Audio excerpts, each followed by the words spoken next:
शुरू हो गया। आप सभी छात्र छात्राओं का MM ज्ञान कोचिंग सेंटर में स्वागत है। आज हम लोग संस्कृत के चैप्टर 1 और चैप्टर 2 मंगलम पाठ और पाटलिपुत्रस्य वैभवम का विश्लेषण करने जा रहे हैं, सेट का डिस्कशन करने जा रहे हैं। आप लोग ध्यान से समझेंगे। जहां भी किसी तरह का प्रॉब्लम क्रिएट होगा आप लोग कमेंट करेंगे। चलते हैं क्वेश्चन पर। हमारा देखिए, कहता है जिनके इरादे फौलाद होते हैं वो राह के पथ पर भी मोम बना देते हैं, जिसे खुद पर हो यकीन वो किस्मत को भी बदल देते हैं। ये सब चीज़ें आप लोगों के पढ़ने के लिए मोटिवेशन का काम करता है। आप लोग पढ़ाई के साथ साथ मोटिवेट होना बहुत जरूरी है। अब चलते हैं पहला क्वेश्चन पे। हमारा पहला क्वेश्चन है,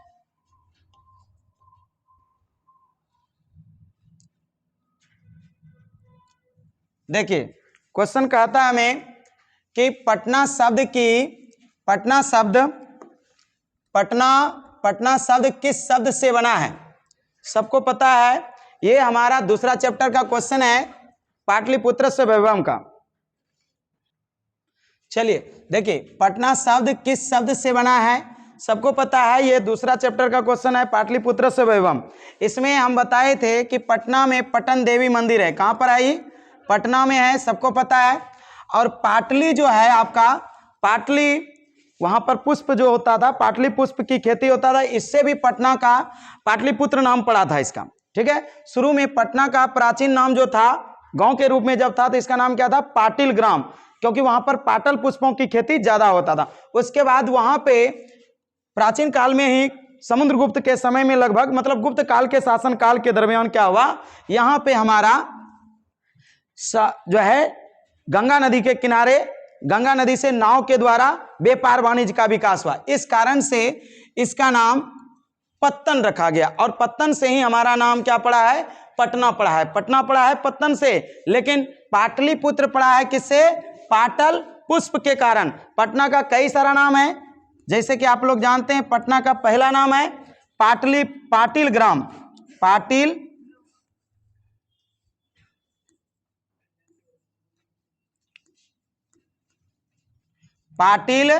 ग्राम है। पुष्पपुर है, कुसुमपुर है, कुसुमपुर एवं अभी जो वर्तमान समय में हम लोग बोलते हैं पटना, ये इनके नाम है। तो पटना नाम की उत्पत्ति जो हुआ है वो पत्तन से हुआ है, जबकि पाटलिपुत्र जो नाम पड़ा है पाटिल ग्राम के बाद धीरे धीरे इसका नाम पड़ा पाटलिपुत्र।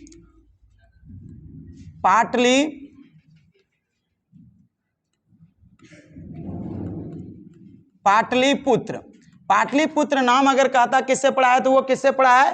पाटल पुष्पों से पड़ा है, पाटल पुष्पों से पड़ा है। लेकिन आपका पटना नाम जो पड़ा है वो पत्तन से पड़ा है। ये मोस्ट VVI क्वेश्चन है, ये पूछा गया एक बार नहीं 2-3 बार पूछा गया बोर्ड के द्वारा। अगला क्वेश्चन पे आते हैं हम लोग। अगला क्वेश्चन है हमारा, देखिए अगला क्वेश्चन कहता है गुरु गोविंद सिंह किस धर्म के गुरु थे? सबको मार लिए होंगे, क्या मारे थे? तो गुरु गोविंद सिंह जो थे सिख धर्म से, किस धर्म से थे? सिख धर्म से थे। क्योंकि सबको पता है हमारे भारत में 4 धर्मों के लोग विशेष तौर पे रहते हैं। ऐसे तो रहते बहुत सारे धर्म, लेकिन 4 धर्म जो है ज्यादा है, हिंदू, मुस्लिम, सिख, ईसाई। इसके अलावा बौद्ध, जैन भी है, सिख भी है। ठीक है, तो सिख जो है, सिख धर्म के संस्थापक जो थे, इसके संस्थापक आपका कौन था? गुरु नानक था। गुरु नानक, याद रहेगा, सिख धर्म के संस्थापक कौन थे? गुरु नानक। और आपका जो गुरु गोविंद सिंह है, ये चैप्टर में देने का मतलब यही था कि पाटलिपुत्र में ही गुरु गोविंद सिंह का क्या हुआ था? जन्म हुआ था। और ये अंतिम गुरु थे, 10वें गुरु थे, 10वें गुरु। ठीक है, 10वें गुरु कहिए, अंतिम गुरु कहिए, एक ही बात है, क्योंकि इसके बाद कोई गुरु आया नहीं है। यही 10 गुरु हुए हैं इसमें। इसलिए जैन धर्म आपका क्या कहते हैं, गुरु गोविंद सिंह का जन्म जो हुआ था पटना में हुआ था, और ये सिख धर्म से रिलेटेड है, और ये 10वें गुरु है। इतना याद रखना। प्रथम गुरु का नाम क्या है? गुरु नानक। ये संस्थापक है, इसी ने जैन धर्म जो है सिख धर्म को शुरू किया था। अगला क्वेश्चन है हमारा, रिप्लाई देना आप लोगों को, जहां दिक्कत होगा बोलना है, ठीक है। देखो कहता है सतमेव जयते, सतमेव जयते जो है ये किस उपनिषद से लिया गया है? बताइए, सतमेव जयते जो है आपका कहां से लिया गया है? मुंडको उपनिषद से। सही आ रहा है सबका? देखिए आप लोग को पता है ये पहला चैप्टर है, मंगलम पाठ का ये श्लोक है। ये कहां का लिया गया है? मंगलम पाठ। मंगलम पाठ में कुल कितने श्लोक हैं? 5 श्लोक है, याद रखिएगा। मंगलम पाठ में 5 श्लोक हैं। कितने श्लोक हैं? 5 श्लोक है। पांचों कहां से लिया गया? मंगलम पाठ का उपनिषद से लिया गया, उपनिषद से लिया गया है, से लिया गया है। सबको पता है ना ये बात? कहां से लिया गया है? उपनिषद से। एक ट्रिक बताए थे हम आप लोगों को कि कौन सा उपनिषद से कौन सा श्लोक लिया गया। पहला उपनिषद के लिए हम बोले थे कि पहले शुरू जो करते हैं वहां से योर तक पढ़ना हम लोग कहां से करते हैं? वह से शुरू करते हैं। तो पहला जो श्लोक है ई से शुरू होता है, तो ईसावास जो देखिए यहां पर दिया हुआ ईसावास उपनिषद।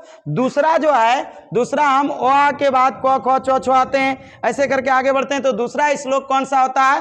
क वाला पे आ जाता है, कठोपनिषद। क्या है? कठोपनिषद दूसरा श्लोक है आपका कठोपनिषद का। तीसरा भी कठोपनिषद से ही है, 2 लगातार क्या है? कठोपनिषद से। उसके बाद आपका 3 तक पहुंच गए हम लोग। चौथा जो है कहां जाता है? क ख के बाद म सब में आता है, तो म वाला मुंडकोपनिषद आपका चौथा श्लोक हो जाता है। अब 5वां श्लोक आपका श्वेताश्वर उपनिषद का हो जाता है। इस तरह से पांचों का ट्रिक बता दिए।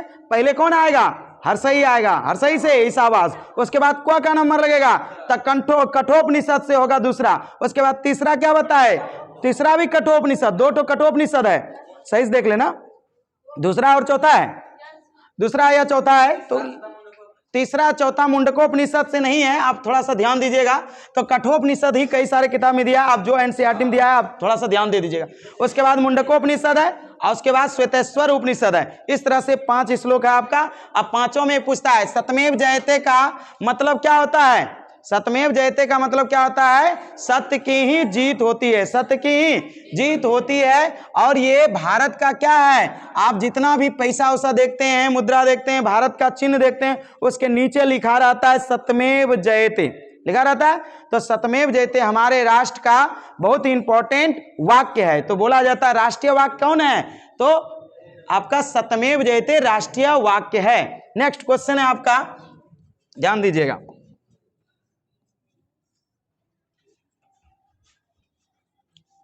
चलिए देखिए, कहता है किसकी जीत नहीं होती? किसकी जीत नहीं होती? सबको पता है, ये भी पहला अभी तुरंत तो बोले हैं सत्यमेव जयते, सत्य की जीत होती है। तो किसकी नहीं होती? और सत्य की, उसका अपोजिट चल जाना। तो क्या हो जाएगा इसका? सत्य का तो जीत होता है, ये नहीं हो सकता आंसर। धर्म, धर्म क्या है? सत्य से धर्म की रक्षा होती है। ऐसा नहीं कि सत्य से सत्य की जीत होती है, धर्म से कोई रिलेटेड नहीं है, ठीक है। सत्य से क्या होता है? धर्म की रक्षा होती है, ठीक। और शक्ति, शक्ति तो आपका है ही नहीं, कहीं टॉपिक में नहीं आता है शक्ति इसमें। तो इनमें से क्या हो जाएगा? कोई नहीं। सबका सही है? इनमें से कोई नहीं। नेक्स्ट क्वेश्चन पे चले हम लोग। नेक्स्ट क्वेश्चन है हमारा,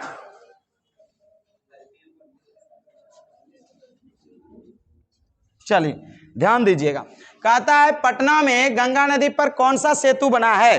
पटना में मतलब गांधी जो है, गंगा नदी तो बहुत बड़ा है भारत में, जो है लगभग इसकी लंबाई भारत में जो फैली है, क्योंकि इसके बाद ही बांग्लादेश भी चली जाती है ना, तो भारत में इसकी लंबाई 25 किलोमीटर, मतलब क्या हुआ? 2525 किलोमीटर लंबी है ये नदी। और इस पर कई जगह एक साइड से दूसरे साइड जाने के लिए क्या बनाया गया है? तो आपका पुल बनाया गया, ताकि यातायात सुविधा को विकसित किया जा सके। इसके लिए पटना में और भी कई जगह पे, भागलपुर में भी पुल बना है। भागलपुर में जो पुल बना है गांधी जो है गंगा पर, उसका नाम क्या दिया गया है? बताओ। नहीं, भागलपुर की बात कर रहे हैं, पटना की नहीं। यहां पर है विक्रमशिला सेतु। भागलपुर में क्या नाम रखा गया है? भागलपुर। भागलपुर जो है, भागलपुर में नाम है विक्रमशिला सेतु। किस पर बना है ये पुल? गंगा पर बना है। कहां पर? भागलपुर में। ठीक है। अब पटना में जो है कौन सा बना है? गांधी सेतु। आपके एनसीईआरटी किताब जो पुनः उसको लिखा नहीं गया, पुराना वाला ही है, उसमें बता रहा है कि गांधी सेतु जो है एशिया का सबसे लंबा पुल है। बताता ना, एशिया का सबसे लंबा पुल कौन है? गांधी सेतु। लेकिन अभी नहीं, भारत में ही पीछे हो चुका है। भारत में सबसे लंबा सेतु जो बना है वो कौन सा है? भूपेन हजारिका सेतु, जो कि असम में पड़ता है। लेकिन हमारे अनुसार, किताब के अनुसार जो पूछा गया है कि जो है गंगा पर कौन सा पुल बना है, ये गंगा पर नहीं है। ठीक है ना, वो ब्रह्मपुत्र की एक सहायक नदी है, उस पर बनाया गया। और ये नदी जो है गांधी सेतु जो है पटना में है। पटना के आसपास दानापुर स्टेशन है, पटना से थोड़ा आगे जाके पटने में है, दानापुर समझ लो एक तरह से, वहीं पर बना है। इस पटना से हाजीपुर को कनेक्ट किया गया।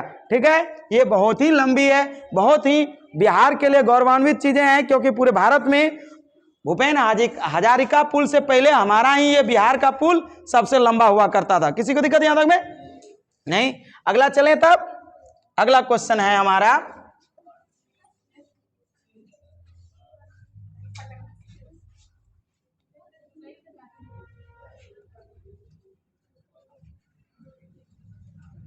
चलो देखो, कहता है पाटलिपुत्र किस नदी के किनारे अवस्थित है?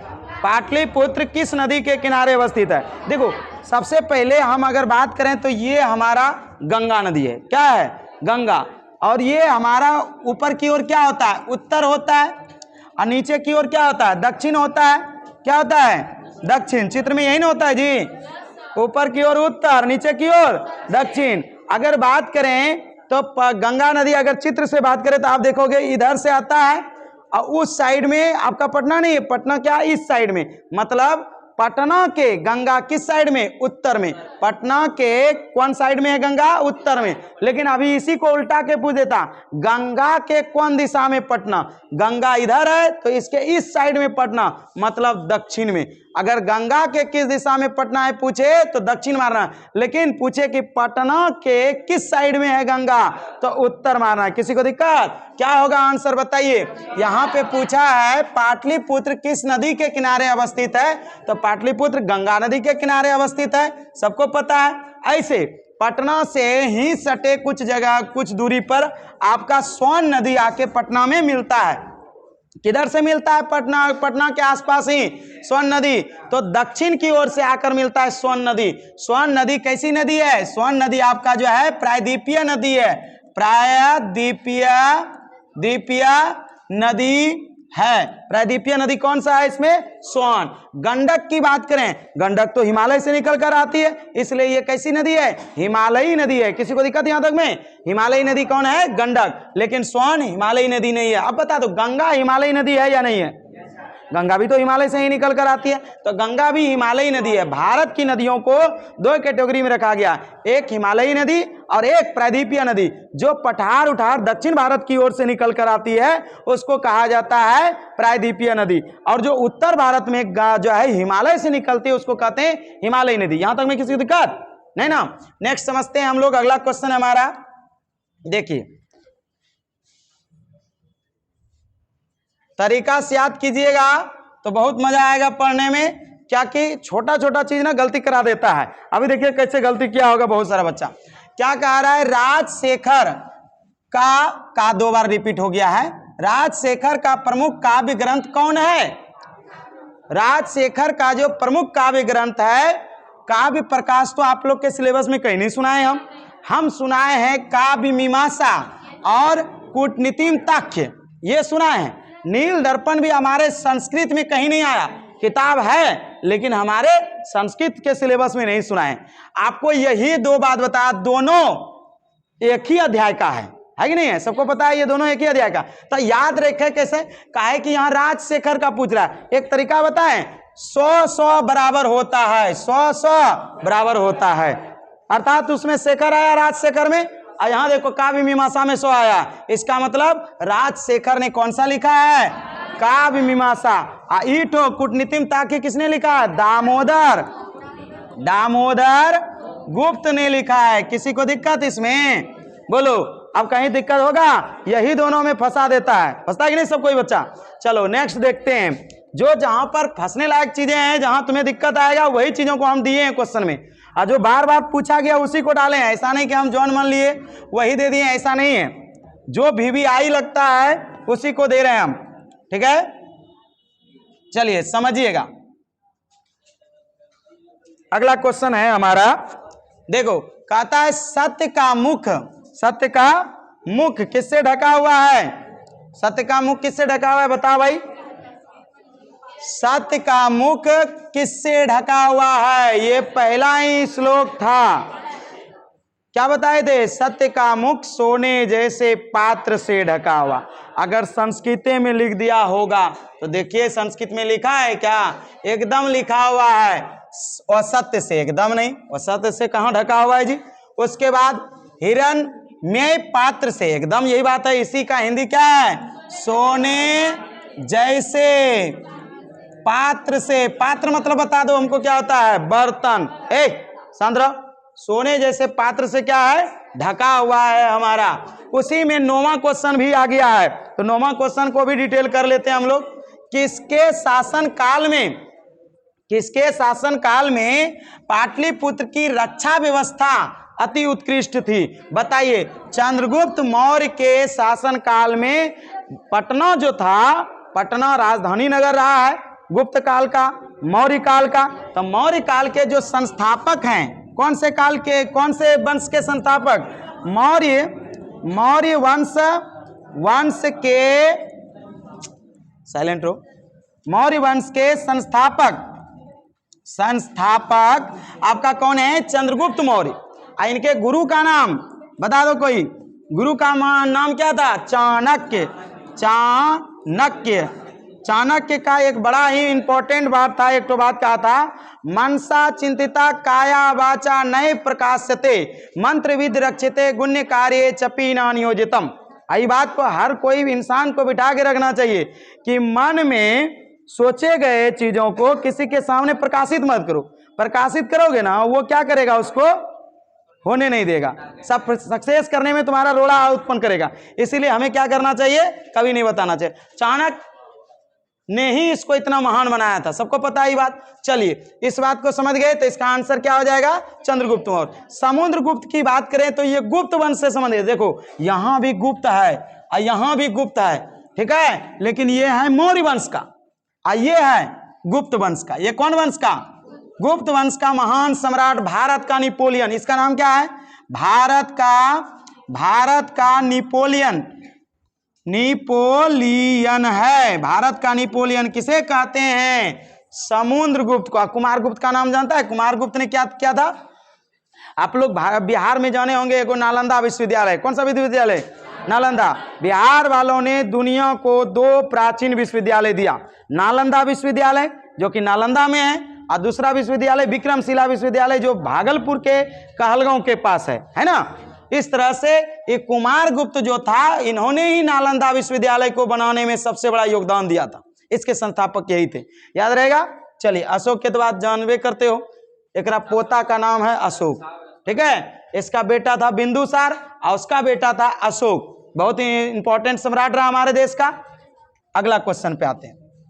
अगला क्वेश्चन है, देखिए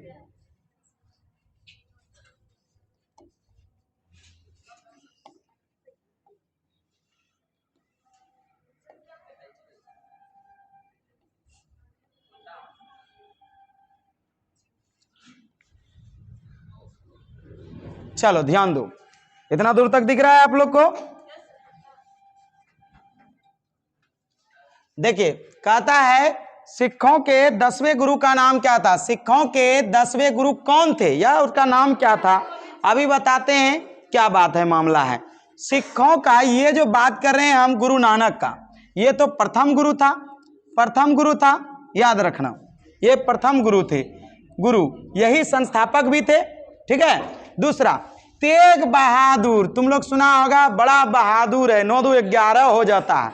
बड़ा बहादुर है, 9 2 11 हो जाता है, मतलब 9 9 9 मतलब ही 9वां गुरु। कौन सा गुरु? 9वां 9वां गुरु कौन था आपका? तेग बहादुर, याद रहा। उसके बाद गुरु गोविंद सिंह, यही अंतिम था जिसका बिहार के पटना में क्या हुआ था? जन्म हुआ था, जो आजकल वहां का वो जगह क्या कहलाता है? पटना साहिब के नाम से प्रसिद्ध है। नहीं, गुरु गोविंद सिंह का जन्मस्थली बिहार राज्य में है। और ये कौन सा गुरु था? 10वें गुरु थे। कौन से गुरु थे? 10वें गुरु थे, याद रहेगा किसी को? गुरु रामदास, राम भगवान को जानता है? कितना भाई था राम भगवान? 4 भाई था, अर्थात चौथा गुरु। चौथा गुरु का नाम क्या है? रामदास। रामदास कितना नंबर पे है? चौथा। समझ में आ गया? देखो एक साथ चारों का चारों दिमाग में हटा तरीका से। कैसे? गुरु नानक, नानक है, नाना जी सबसे पुराना प्रथम गुरु। दूसरा में आ जाओ तेग बहादुर, भागेगा कौन? जो 9 2 11 होना मतलब भाग जाना, मतलब 9, मतलब 9वां। उसके बाद गुरु गोविंद सिंह, गोविंद सिंह को तो याद ही रखना, तू पढ़ाए इतना बात। गुरु गोविंद सिंह 10वें गुरु, अंतिम गुरु, ठीक है, इंपॉर्टेंट गुरु। क्यों? बिहार से इसका क्या नाता? क्योंकि बिहार में जन्मे हुआ। एकमात्र बिहार में जन्म लेने वाले सिखों के गुरु कौन थे? गुरु गोविंद सिंह। रामदास, भगवान राम से कनेक्टेड करो, भगवान राम के 4 भाई थे, इसलिए रामदास चौथे गुरु थे। अर्जुन देव भी आ जाता। अर्जुन किसका भाई था? पांडवों में से 5 पांडव थे ना, उसमें से अर्जुन उसी में से एक था, इसलिए 5वां गुरु का नाम अर्जुन। देखो ट्रिक है, याद रह जाएगा। चलिए नेक्स्ट समझते हैं हम लोग। शांति बनाए रखिएगा, बहुत आनंद आने वाला है।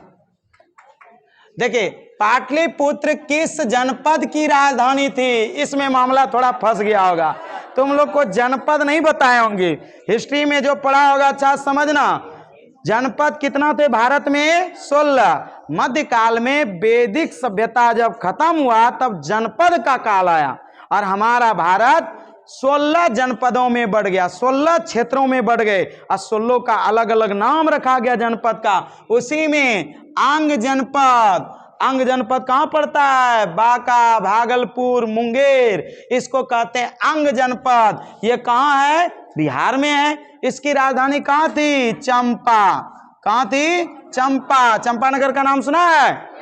जहां बिहुला बिसरी वाला जो कार्यक्रम होता है वहीं पर यह घटना घटा था रियल में, तो सबको ही जानता है। चंपा इसकी राजधानी थी। मगध, पाटलिपुत्र किसकी राजधानी थी? किस जनपद का? मगध जनपद। बहुत इंपॉर्टेंट बात, यही इसका सही आंसर है, मगध। मगध की राजधानी, मगध की राजधानी पाटलिपुत्र। लेकिन पहला राजधानी कहां था? प्रारंभिक राजधानी, प्रारंभिक राजधानी, प्रारंभिक राजधानी कहां था इसका? राजगिरी। क्या था? राजगिरी। इसी को कहीं कहीं गिरी ब्रिज बोला जाता है। क्या बोला जाता है? गिरी ब्रिज, याद रहेगा। और दूसरा राजधानी कहां बनाया गया इसी का? दूसरा राजधानी, दूसरा राजधानी बनाया गया आपका पाटलिपुत्र को। किसको बनाया गया? पाटलिपुत्र को, याद रहेगा रे। चलिए नेक्स्ट समझते हैं। 30 क्वेश्चन का हमें डिस्कशन कराना है, इसलिए थोड़ा स्पीड में खींचना पड़ेगा भाई। चलो देखो, कहता है मंगलम पाठ में कुल कितने मंत्र हैं? मंगल होगा 5 प्रकार का मंत्र पढ़ो। एक तरीका याद रखो हमारा, मंगल होगा 5 मंत्र पढ़ो। एको तो मंत्र तुम लोगों को याद है? नहीं जानता है? सर मंगल मंगलाय शिवे सर्वाते साधिके शरणे त्र्यंबिके गौरी नारायणी नमस्तुते, याद रहा मंत्र? अच्छा धीरे धीरे बोलेंगे तो पंडित की तरह नहीं बोलेंगे, तब एकदम नॉर्मल टीचर की तरह बोलेंगे। अभी पंडित की तरह बोले, कोई बात नहीं, कभी याद करा देंगे मिलेंगे तो। तब मंगलम 5 मंत्र पढ़ेंगे, मंगलम पाठ खत्म। तो कितना मंत्र? 5 मंत्र। 10 मंत्र किसमें है? 10 श्लोक किसमें बता दो? मंदाग्नि वर्णम पढ़े हो, उसमें कितना है? 10। नीति श्लोक पढ़े हो, उसमें कितना है? 10। ठीक है, खत्म हो गया ईटो का कहानी। चलते हैं अगला पे। अगला हमारा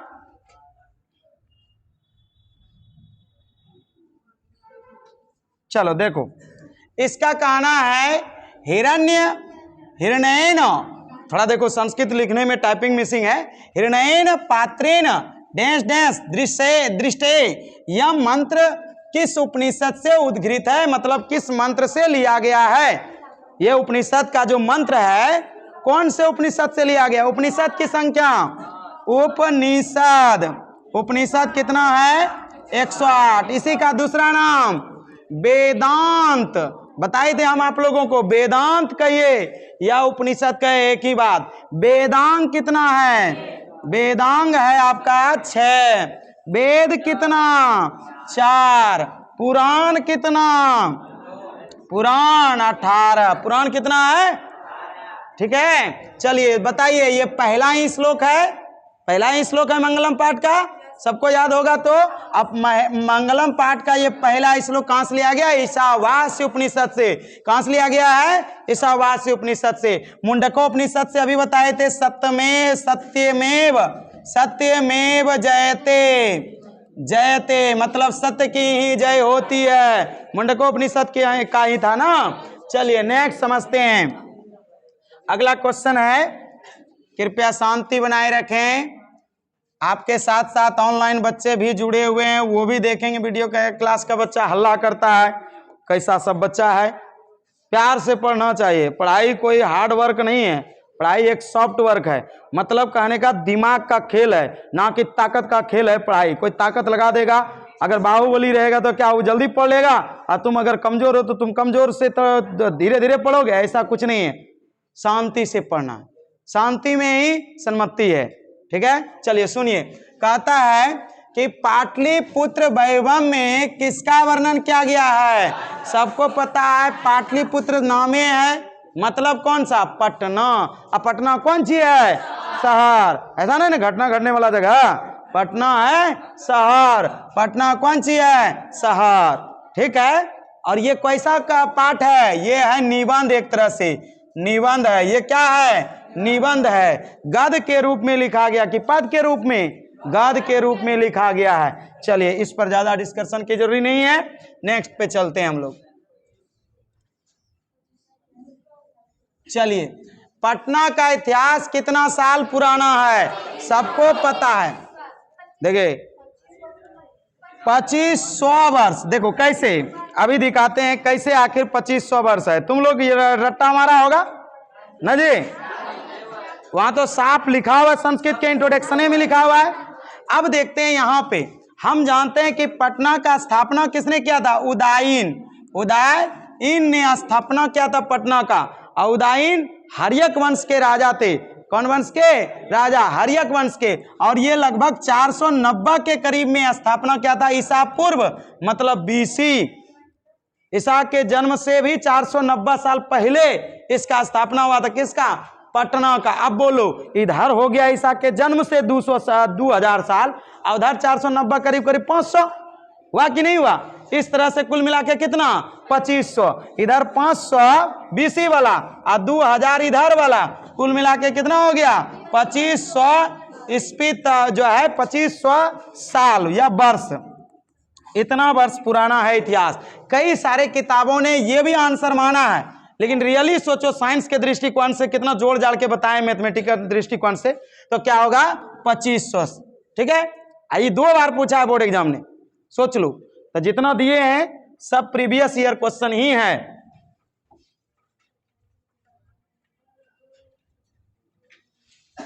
चलो भाई, बड़ा कर दिए, दिखाई दे रहा है एकदम बड़ा बड़ा। कोई दिक्कत है किसी को? हाँ, थोड़ा शांति से हल्ला करना। हल्ला भी करने का तरीका है, कैसे? शांति से। हाँ, ये वाला बात सही बोले।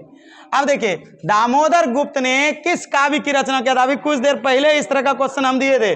काव्य मीमांसा में स्व आया तो राजशेखर, स्व आया तो राजशेखर, शेखर ने इसका किया।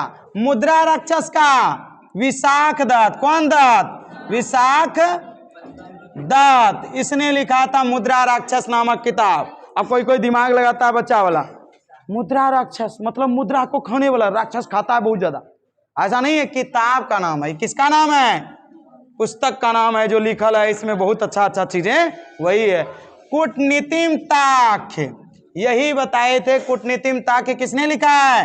दामोदर गुप्त। रियल आंसर क्या होगा? कूटनीतिम ताक्ष। ठीक है, पंचतंत्र के लेखक बता दो। विष्णु शर्मा। क्या है नाम? विष्णु शर्मा। किसी को दिक्कत? एक के साथ 4 क्वेश्चन को हम डील कर रहे हैं और आप जब बना के खाली जाइएगा सेट तो आंसर एक के याद कीजिएगा। हम जो है 30 क्वेश्चन दिए तो 3 चौके 12, 120 क्वेश्चन याद करवाएंगे। पता कर लो कैसे पढ़ना है तुमको, कैसा अच्छा लगता है। चलिए नेक्स्ट समझते हैं हम लोग। देखिए कहता है सरस्वती का ठीक है, सरस्वती का कुल गिरी है। क्या है सर? गिरी है। ठीक, पढ़ने में दिक्कत नहीं हुआ ना? हुआ होगा, गलती लिखा है तो सही नहीं कैसे होगा। कौन सा महानगर था? क्या कहा? सरस्वती का कुल गिरी जो है कौन से महानगर को कहा जाता है? तो याद रखना किसको? पाटलिपुत्र का। अच्छा एक बात बताओ, नहीं हो जान रहे तो कैसे बनाएंगे? जानते हो? दिखाते हैं। अच्छा बताओ, भागलपुर पर आधारित कोई लेसन था तुम्हारे संस्कृत में? नहीं था, पाटलिपुत्र ही था। क्या आपको नालंदा पर कोई आधारित कोई कहानी था या कोई कविता, कोई पद, कोई गद्य लिखा हुआ था? नहीं। गया पर कोई था? नहीं। तो एक आंसर है पाटलिपुत्र था। पाटलिपुत्र से वैभव में पटना सर का ही बनना था। चलो अगला चलें। चलिए ध्यान दीजिएगा।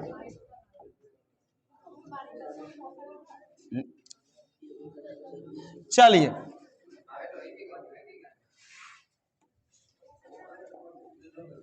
चलो देखो कहता है वस्तुतः यह संसार किस महासागर के कुल मध्य में स्थित दिख रहा है? आजकल का जो इस संसार है, आजकल के बदलते जो स्वरूप हैं संसार का, आप देखिए रहे होंगे। बच्चा अपने पिताजी का बात नहीं मान रहा है, पिताजी अपने पिताजी का बात नहीं मान रहा है। हालात ये आ गया है, माता पिता बच्चों के बीच में अंतर ही नहीं समझ में आता है कौन कैसा है। समझा? इसलिए बताओ इस संसार में आज लगता है संसार कोई महासागर में डूबता जा रहा है, मतलब समाता जा रहा है, मध्य में जाके खड़ा है, कब डूब जाएगा कोई ठिकाना नहीं। ये पूरा समुंदर है और इसके बीच में ये है अंडमान निकोबार। कब एकरा पे पानी बढ़ जाएगा चारों ओर समुद्र का और ये डूब जाएगा ठिकाना नहीं है। तो बता कौन से समुद्र में आए हम लोग? और शांति के महासागर में गिरे पड़े हैं। नहीं, पूरा संसार आजकल किस महासागर में स्थित दिख रहा है? तो अशांति के सागर में है। चलिए प्रशांत महासागर सबसे बड़ा महासागर है, सबको पता है। हम लोग का जो भारत का मानचित्र ऐसा होता है, देखे होंगे नीचे वाला, ये क्या है?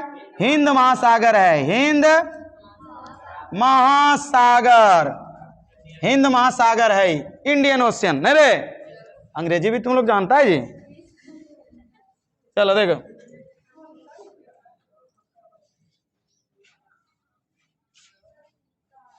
पूरा, चलो देखो कहता है वेद रूप शास्त्र क्या होता है?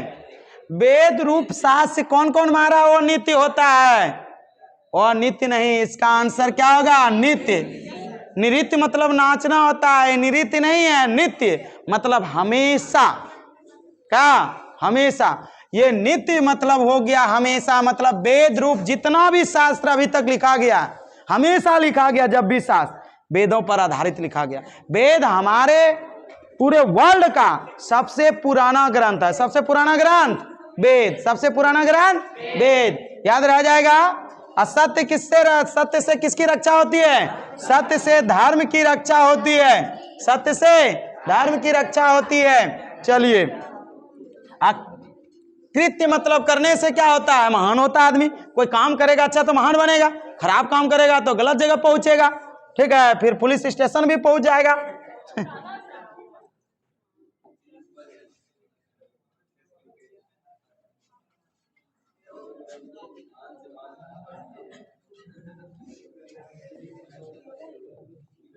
देखो कहता है महान से महान क्या है? महान से महान और सूक्ष्म से सूक्ष्म, अनोर अनियाना महतो महियानम। सबको पता है बात, एकदम अच्छा से लिखाए हुए हैं। और कहे थे कि महान से महान कौन है? तो आत्मा है। कौन है? आत्मा है। याद रहेगा। चलिए संसार किस सागर में डूबा हुआ है? वह शांति के सागर में है। वह शांति के सागर या महासागर दे दीजिए, उससे कोई दिक्कत नहीं है। परमात्मा जानिए रहा है कितना है, आत्मा के अंदर ही परमात्मा का आवास है। बहुत सारे संत लोग बोला करते हैं, आप लोग क्या समझते हैं पता नहीं। अब चलिए नेक्स्ट क्वेश्चन है हमारा,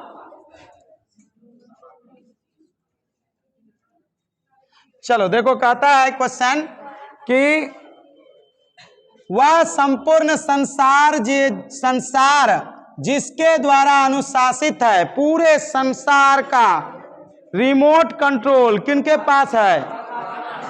भगवान। नहीं रे, जिसको हम लोग गांव घर में कहते हैं देवता, मंदिर में पूजा करने जाते हैं तो वही है। तो क्या कहेंगे? जो परमात्मा है, परमात्मा क्या है? इस संसार के रक्षा करने वाले हैं, संसार पर शासन करने वाले हैं। पीएम मोदी बनिएगा तो देश की रक्षा होगा, नीतीश कुमार रहिएगा तो बिहार के मुख्यमंत्री बनिएगा। लेकिन अब आप पूरे वर्ल्ड पर शासन करना चाहते हैं और सबको एक समान देखना चाहते हैं, आपको क्या बनना पड़ेगा? परमात्मा। परमात्मा आजन्मा है। क्या है? आजन्मा। ए नंबर तो क्या कहता है? ये सूक्ष्म से सूक्ष्म है और महान से महान है। ये थोड़े है कि परमात्मा है। परमात्मा और आत्मा में अंतर है सर। चलिए नेक्स्ट समझिए। हे अल्लाह शांति बनाए रखो। तुम लोग को शर्म नहीं लगता? अरे तुम्हारे यहाँ गेस्ट आके वहां देखो कैमरा में कैद हो रहा है, गेस्ट लोग सुन रहा है और तुम लोग हल्ला कर रहा है जी। चलो देखो, परिभूतपुर सुंदर स्थानम किस, यहाँ पे गलती लिख दिया, की संज्ञा किसे दी गई है? इसको काट के लिखेंगे कि संज्ञा किसे दिया गया? बताओ।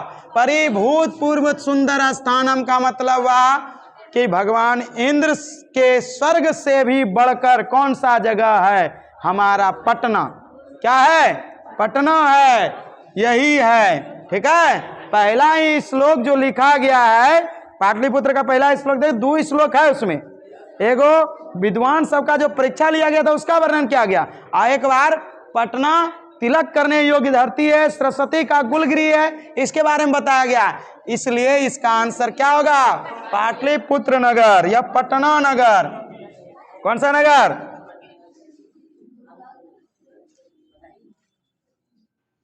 चलिए ध्यान से समझिएगा। अगला कहता है यूनान का राजदूत। काय छेड़छाड़ करता है ये? यूनान का राजदूत कौन था? सबको जानता है कि यूनान का राजदूत भारत क्यों आया, कैसे हुआ। छोटा सा कहानी सुनाएं। एक भारत का राजा था, बिहारी राजा, उसका नाम था चंद्रगुप्त मौर्य। कौन सा गुप्त? चंद्रगुप्त मौर्य। और चंद्रगुप्त मौर्य क्या कर रहा था? बिहार से पूरे भारत पर शासन कर रहा था। उसी समय क्या हुआ? यूनान के विश्व विजेता सिकंदर जो थे, वो तो भारत से एक बार घूम के चल गए थे आधे रास्ता से, विश्व विजेता कहला गए, लेकिन भारत का कुछ ही हिस्सा उन्होंने जीता।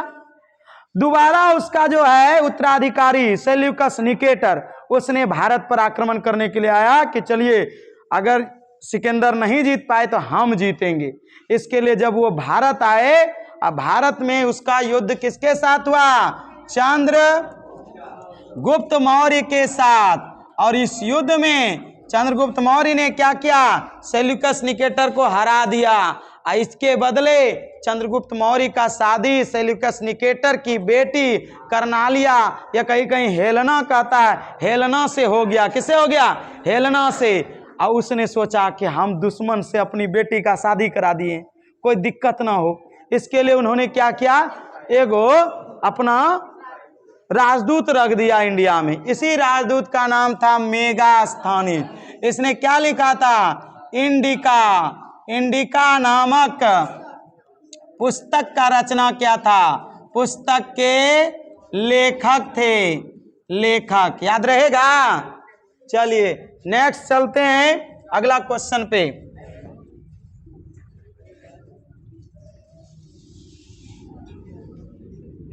अगला क्वेश्चन कहता है, सुनिए, मंगलम पाठ कहां से लिया गया है? सबको पता है मंगलम पाठ पहला पाठ है 10वां क्लास बिहार बोर्ड, है ना जी। 5 मंत्र संकलित है, पांचों का पांचों। जैसे पहला ईशावास्य उपनिषद से था, कुछ मुंडकोपनिषद से था, कुछ कठोपनिषद से था, कोई श्वेताश्वर उपनिषद से था ना। तो इसमें जो मंगलम पाठ में जितना उपनिषद जो है मंत्र लिया गया है वो कहां से लिया गया है? उपनिषद से लिया गया है। ठीक है, कहां से लिया गया है? उपनिषद से। 2 बार ऑप्शन रिपीट मार दिया है सर, देख लीजिएगा। दूसरा क्वेश्चन का यहां लिख दिया है। अच्छा देख लेंगे, अगर होगा तो सही कर लिया जाएगा उसको। क्वेश्चन नहीं है,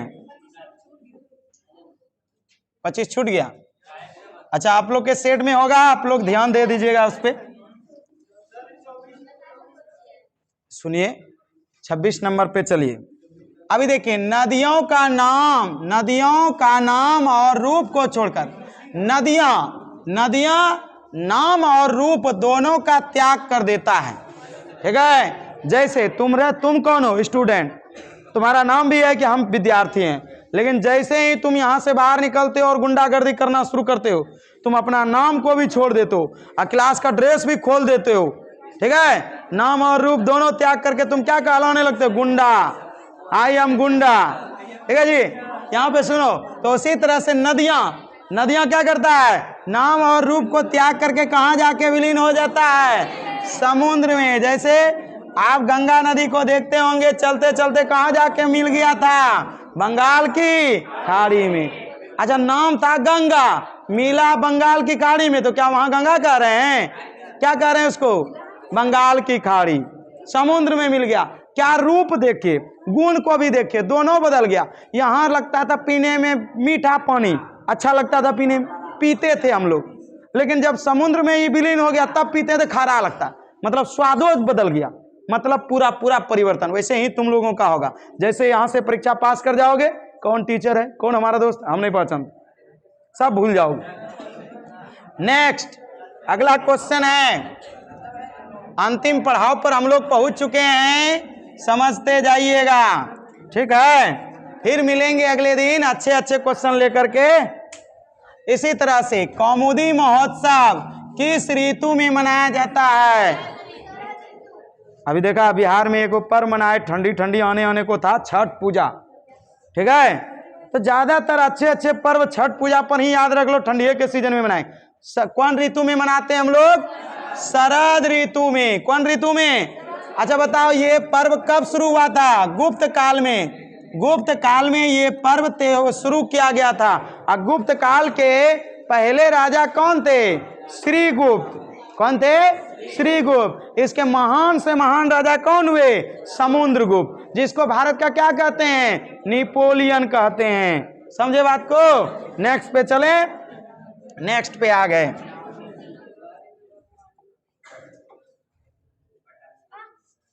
पटन देवी। हर घर हर गांव में एक देवी देवता का अपना गांव का कुल देवी होता है, अपना घर का कुल देवी होता है, जहां पे वो लोग पूजा पाठ करके हर कार्य को करना शुरू करते हैं और सोचते हैं कि जरूर हमें सफल बनाएंगे। कौन? देवी देवता लोग। चलिए आप लोग को भी सफल बनाए। पटना नगर के नगर पालिका देवी कौन है? सबको ही पता है। यहाँ पे पाटन लिख दिया भाई, थोड़ा सा सही करना, क्या दे देना? पटन देवी। कौन देवी? पटन देवी है। यहाँ की कुल देवी का नाम, नगर की पालिका, नगर की रक्षा करने वाली देवी का नाम है पटन देवी मंदिर। कौन कौन मंदिर फेमस है यहाँ पे? गुरु गोविंद सिंह का जो मंदिर बनाया गया जन्मस्थली पर, वो मंदिर, महावीर मंदिर, और उसके बाद ये पटन देवी मंदिर। 3 मंदिर कहाँ पर आपका? पटना में, जो फेमस है। ठीक है, चलिए नेक्स्ट बात करें। अगला क्वेश्चन,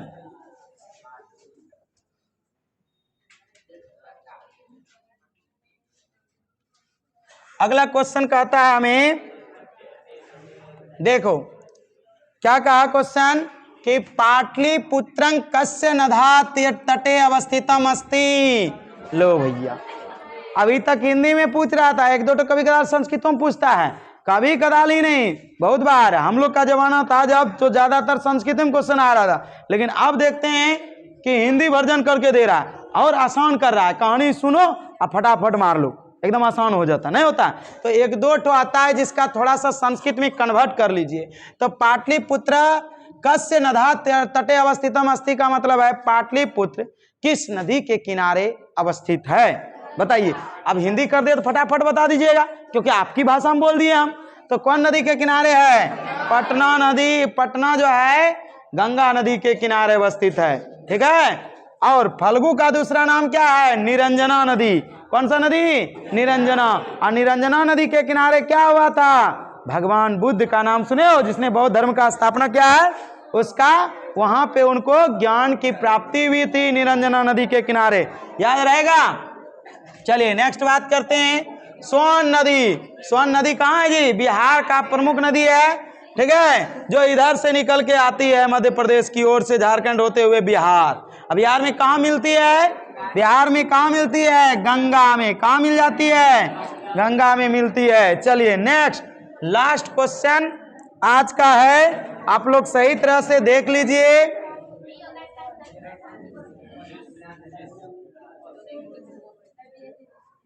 देखिए कहता है पश्यति।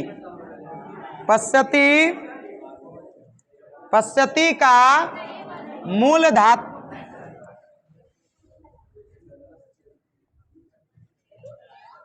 पश्यति का मूल धातु रूप क्या है या मूल धातु क्या है? सबको पता है, दिखता है जो होता नहीं है, इसी में तो फंसाता है बच्चे को, नहीं जी। तो इसका क्या हो जाएगा आंसर? दृश्य, ना कि पास। क्या होगा आंसर? आज का क्लास यहीं तक रहा। अगले दिन पुनः हम 2 चैप्टर का डिस्कशन लेके आएंगे, आप लोग अच्छे तरह से समझेंगे। आपको अच्छा लगे तो कमेंट जरूर कीजिएगा कि कैसा लगा हमारी पढ़ाई। Thank you.